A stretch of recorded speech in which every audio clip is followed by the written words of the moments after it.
I think Blake has a line which goes something like, if the doors of perception were cleansed, everything would be seen as it is, infinite. We could give a whole series of talks on this. All I can do is just a few headlines. What does it mean to cleanse perception, the doors of perception?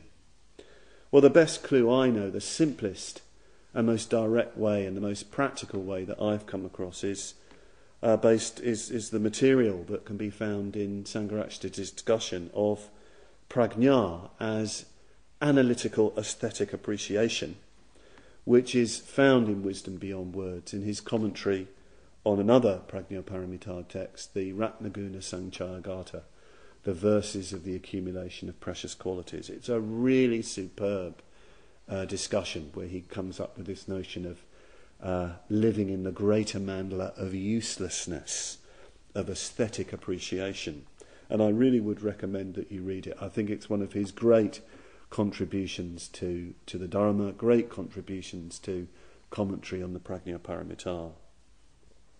What he basically says, boiling it all down, we interpret most of what is presented to us, most of the time, as how we can use it. How we can use it to benefit ourselves. Things, other people, are to do with use, how we use them. Bhante describes an experience in India, walking with a friend in the Himalayas, and they come across this huge, magnificent tree, a great tree rising up. And Bhante's just stunned by its beauty, and he exclaims, "What a magnificent, what a wonderful tree." And his friend said, "Yes, it's a wonderful tree. That'll keep us in firewood for the whole winter." So he kind of used this very simple example of the difference between aesthetic appreciation and seeing things in terms of use. Sangharakshita saw it in its glory. His friend saw it as firewood. It brings up the whole issue of our environmental issues, doesn't it? Environmental issues are at root issues of perception. It's a complex area, I know, but at root it's an issue of perception. It's to do with how we see. We use the environment. We use nature. We use it well beyond our basic needs and wants and desires. Well beyond that. We use it, well beyond our basic needs. Issues of ecology are issues of mind. We need an ecology of mind to sustain an ecology of environment. We need to shift from appropriating perception to appreciative perception. And it's interesting that in Abhidharma literature, the specific function of samjna, perception, consists in taking up an object, seizing an object, noting it and recognise it. But our habitual mode of doing this is fuelled by getting what we want, of using what we encounter for ourselves. So from the start, our perception is flawed, is impure, if you like. And it's interesting, Conza notes that the word perception in our own English language comes from Latin, per cap, and capio means to take hold of, to seize, to grasp.